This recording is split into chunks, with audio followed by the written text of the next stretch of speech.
सभी मसीह भाइयों और बहनों को जय मसीह की। यदि आज आपके जीवन में कोई समस्या और परेशानी है तो आज परमेश्वर का वचन आपकी उस समस्या और परेशानी से छुटकारा देगा, क्योंकि परमेश्वर का वचन ऐसा हथियार है जो हमारे जीवन की सारी परेशानियों को दूर कर देता है।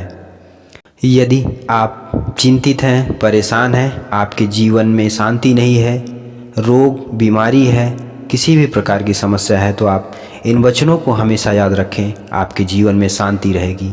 तो आइए चलते हैं, हम उन वचनों को पढ़ते हैं जो हमारे जीवन को बदलने वाली हैं। तो आइए हम पढ़ते हैं फिलिपियों 4:6-7। वचन में क्या कहता है? किसी भी बात की चिंता ना करो, परंतु प्रत्येक बात में प्रार्थना और निवेदन के द्वारा तुम्हारी विनती धन्यवाद के साथ परमेश्वर के सम्मुख प्रस्तुत की जाए। तब परमेश्वर की शांति जो समझ से परे है तुम्हारे हृदय और तुम्हारे विचारों को मसीह यीशु में सुरक्षित रखेगी। आइए हम और वचन पढ़ते हैं। यूहन्ना अध्याय 14 उसका 1 से 14 पद तक। तुम्हारा हृदय व्याकुल ना हो, तुम परमेश्वर पर विश्वास रखते हो, मुझ पर भी विश्वास रखो। मेरे पिता के घर में रहने के बहुत से स्थान हैं, यदि ना होते तो मैं तुमसे कह देता, क्योंकि मैं तुम्हारे लिए जगह तैयार करने जाता हूँ। और यदि मैं जाकर तुम्हारे लिए जगह तैयार करूँ तो फिर आकर तुम्हें अपने यहाँ ले आऊँगा, कि जहाँ मैं हूँ वहाँ तुम भी रहो, और जहाँ मैं जा रहा हूँ तुम वहाँ का मार्ग जानते हो। एक प्रभु यीशु मसीह का चेला है थोमा, और प्रभु यीशु मसीह से क्या कहता है? हे प्रभु, हम नहीं जानते कि तू कहाँ जा रहा है, तो मार्ग कैसे जाने? यीशु ने उससे कहा, मार्ग, सत्य और जीवन मैं हूँ। बिना मेरे द्वारा कोई पिता के पास नहीं जा सकता। यदि तुमने मुझे जाना होता तो मेरे पिता को भी जानते। अब से तुम उसे जानते हो और तुमने उसे देखा भी है। फिलिप्पुस ने उससे कहा, हे प्रभु, हमको पिता दिखा दे और यही हमारे लिए पर्याप्त है। यीशु ने उससे कहा, फिलिप्पुस, मैं इतने समय से तेरे साथ हूँ, फिर भी तू मुझे नहीं जानता। जिसने मुझे देखा है उसने पिता को भी देखा है। तू कैसे कहता है, हमको पिता दिखा दे? क्या तू विश्वास नहीं करता कि मैं पिता में हूँ और पिता मुझ में है? जो वचन मैं तुमसे कहता हूँ वह अपनी ओर से नहीं कहता, परंतु पिता जो मुझ में रहता है वही अपने कार्य करता है। मेरा विश्वास करो कि मैं पिता में हूँ और पिता मुझ में, अन्यथा कामों ही के कारण मेरा विश्वास करो।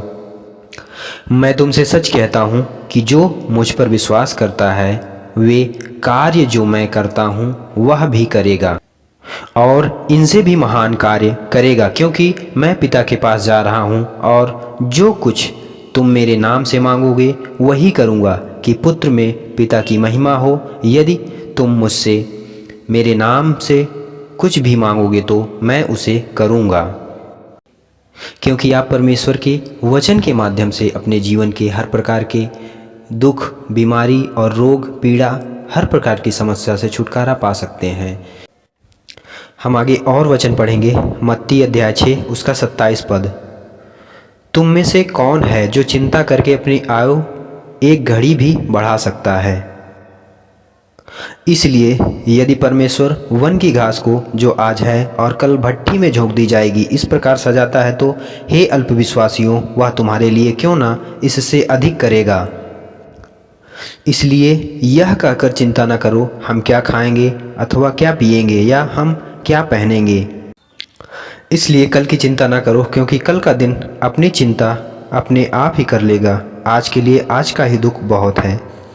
तो हम क्यों व्यर्थ में चिंता करें? हमें चिंता नहीं करनी चाहिए। हमारे जो भी दुख हैं, मुसीबत है, संकट है, प्रभु यीशु मसीह से कहें और वो दूर होगा। हम प्रार्थना में मांगे। हम आपको वचन में आगे बता चुके हैं और अभी आपको फिर से बताते हैं। यूहन्ना अध्याय 14 उसके 12 पद से 14 पद तक मैं फिर से पढ़ता हूँ।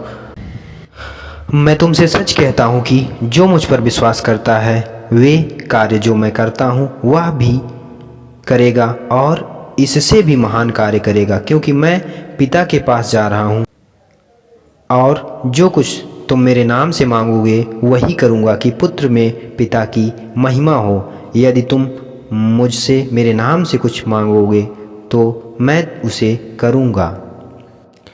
तो आज से आप लोग अपना बोझ यहोवा पर डाल दें, क्योंकि वो तुझे संभालता है और संभालेगा और हमेशा संभालता रहेगा। अगर आप विश्वास करते हैं और वचन को याद रखते हैं, क्योंकि प्रभु यीशु मसीह ही मुक्तिदाता है और उद्धार करता है हमारा, और उसके बिना हमारा जीवन कुछ भी नहीं है। तो हम उस पर विश्वास करें और अपनी समस्या और परेशानियों को उससे बताएं, कहें और उससे प्रार्थना करें, बार बार करें। हम अपनी जीवन के हर प्रकार की समस्या और परेशानियों से ज़रूर छुटकारा पाएंगे और हम प्रभु यीशु मसीह में हमेशा आगे बढ़ते रहें और उसके वचनों को ज़रूर याद रखें, क्योंकि वचन ही एक ऐसा हमारा हथियार है जो हमें हर प्रकार की समस्या और परेशानियों से बचाता है, दुष्ट शैतानी शक्तियों से बचाता है।